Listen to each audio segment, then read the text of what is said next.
सभी दर्शकों का एक बार फिर से प्राइम टीवी में स्वागत है और मैं आपके साथ लोकेश मिश्रा। और इस वक्त मैं झांसी के मिनरवा चौराहे पर खड़ा हुआ हूं, जो एक फेमस जगह है क्योंकि यहाँ से चंद दूरी पर वीरांगना रानी लक्ष्मीबाई का दुर्ग भी है, किला भी।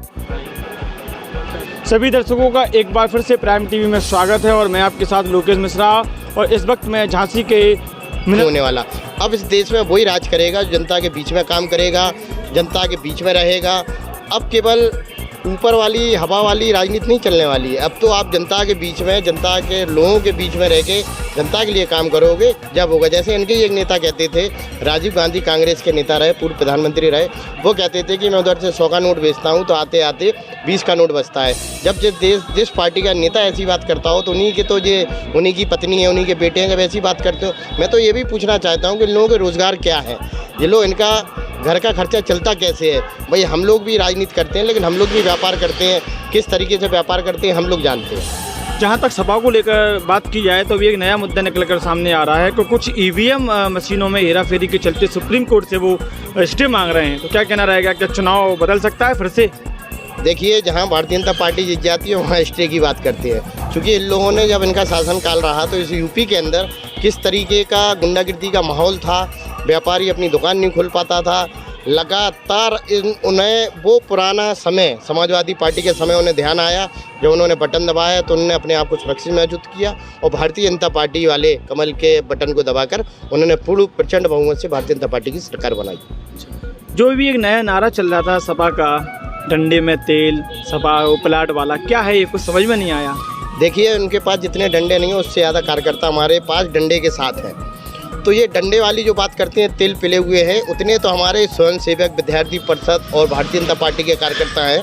तो ये तो खुद अपने हंसी के पात्र बनने वाली बातें करते हैं कि तेल पिला हुआ है। हम तो कहते हैं चलिए हमारी सरकार आ गई, आप वो डंडे हमें दे दीजिए जिसमें हम झंडा लगाने का काम करेंगे, भारतीय जनता पार्टी का झंडा लगाएंगे। कम से कम वो डंडे तो दे दीजिए।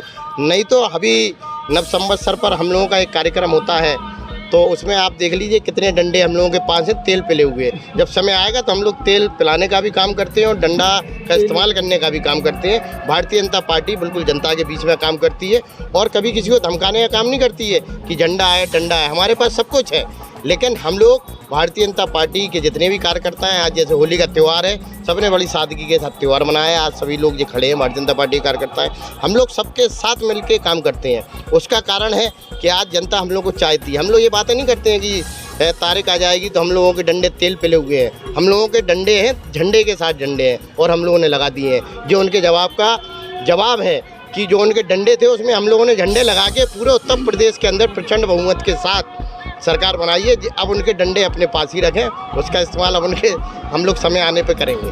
आपने डंडों में झंडे लगा दिए, अब डंडे कौन लगाएगा फिर? देखिए, उनके पास ना पहले डंडे थे ना आज हैं। हम लोग, पूरी जनता जानती है कि भारतीय जनता पार्टी के पास कितने डंडे हैं। हम लोग पथ संचलन के दिन डंडा ही लेके चलते हैं, तो हम लोगों के पास बहुत डंडे हैं और ऐसी कोई बात नहीं है, क्योंकि हम लोग छोटे से डंडा चलाना सीखे हैं। मैं भारतीय जनता पार्टी संघ का मैं मूल कार्यकर्ता हूँ, संघ से मैं भारतीय जनता पार्टी में आया हूँ, तो हम लोगों से अच्छा डंडा कोई नहीं चला पाएगा। आपसे प्रश्न पूछना चाहूँगा, क्या द कश्मीर फाइल्स मूवी आपने देख ली है? बिल्कुल देख लिया। और इस मूवी को लेकर भी नया एक आरोप आ रहा है कि इसमें कश्मीरी हिंदू या पंडितों के बारे में बताया जा रहा है, लेकिन उस समय कुछ मुस्लिम भी आहत हुए थे, उनका दर्द क्यों छुपाया गया? देखिए, ऐसा है कि जब कोई इस तरीके की घटना हुई होगी तो निश्चित रूप से कुछ मुस्लिम भी आहत हुए होंगे, जिन्होंने ये कहा होगा कि आप गलत कर रहे हैं, तो उनको टारगेट बनाकर उन लोगों ने ऐसा किया होगा।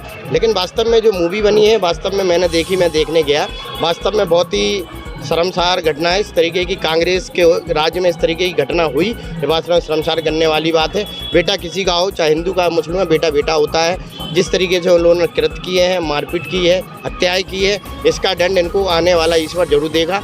और बहुत ज़्यादा वक्त नहीं है, बहुत कम वक्त में इन लोगों को इस चीज़ के जवाब मिलने वाले हैं। सर, आपका क्या कहना रहेगा कश्मीर फाइल्स मूवी को लेकर? कश्मीर फाइल मूवी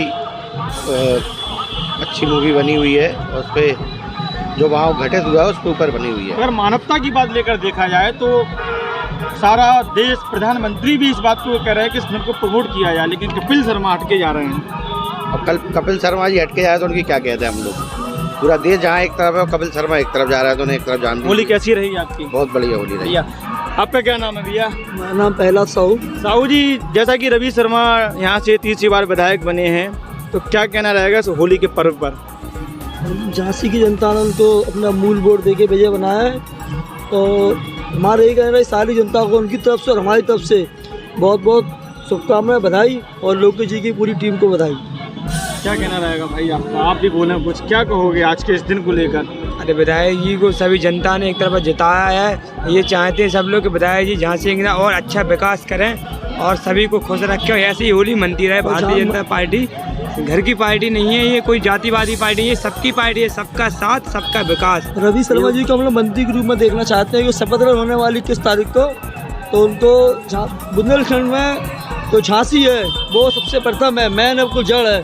तो झांसी से अगर किसी को मंत्री बनाया है तो बहुत ही अच्छी बात रहेगी। संजीव लाला जी, जाते जाते आपसे महत्वपूर्ण सवाल, जैसा कि इन्होंने बताया है कि रवि शर्मा जी को मंत्री के लिए देखना चाहती है झांसी की जनता, लेकिन अभी जो लिस्ट सोशल मीडिया वायरल हो रही है उसमें राजीव सिंह पारीक्षा का नाम है, रवि शर्मा विधायक का नाम नहीं है, तो क्या कहना रहेगा? देखिए ऐसा है, हमारे दोनों ही कार्यकर्ता बहुत अच्छे कार्यकर्ता हैं। रवि शर्मा जी चूँकि लगातार कई सालों से संघर्ष कर रहे हैं और भारतीय जनता पार्टी में वो पार्षद से नगर अध्यक्ष बनते हुए कोई संघर्ष करते हुए आज विधानसभा में पहुँचे हैं और राजीव सिंह भी लगातार दूसरी बार विधायक बने हैं। इनमें से अगर जो भी बनेगा तो हम लोगों को स्वीकार होगा, क्योंकि दोनों ही कार्यकर्ता हम लोगों के बहुत अच्छे हैं, दोनों जनता के बीच में रहते हैं, दोनों जनता का काम करते हैं। अगर इनमें बनते हैं तो इससे हम लोगों के लिए खुशी के लिए कोई बात नहीं होगी और पूरा कार्यकर्ता भारतीय जनता पार्टी का उनको हाथों हाथ लेगा और प्रचंड बहुमत में जो आया है उसकी भी बधाई बहुत। चूँकि अगर प्रत्याशी अच्छे नहीं होते तो हमें नहीं लगता कि इतने प्रत्याशी जीतते, लेकिन भारतीय जनता पार्टी ने लगातार इतने अच्छे प्रत्याशी जनता के बीच में भेजे, जिसका नतीजा है कि हम लोगों को प्रचंड बहुमत बना। और बुंदेलखंड से जरूर उन्हें मंत्री बनाना चाहिए, निश्चित रूप से मंत्री बनाना चाहिए, क्योंकि अगर यहाँ मंत्री बनेगा तो यहाँ विकास कार्य होगा और हमारे बुंदेलखंड की बात हम लोग लखनऊ में पहुँचा सकते हैं। इसके लिए हम लोग चाहते हैं कि बिल्कुल निश्चित रूप से एक मंत्री यहाँ से बनना चाहिए। बात करने के लिए धन्यवाद। तो इस प्रकार आप देख रहे थे कि हमने कुछ राजनीतिक मुद्दे द कश्मीर फाइल्स जैसी बातों पर संजीव लाला अग्रवाल जो वरिष्ठ कार्यकर्ता झांसी से माने जाते हैं उनसे चर्चा की। इसी प्रकार खबरों को देखने के लिए प्राइम टीवी से जुड़े रहिए और खबरों को लाइक और शेयर करते रहिए। प्राइम टीवी के लिए देवेश शर्मा के साथ लोकेश मिश्रा की रिपोर्ट।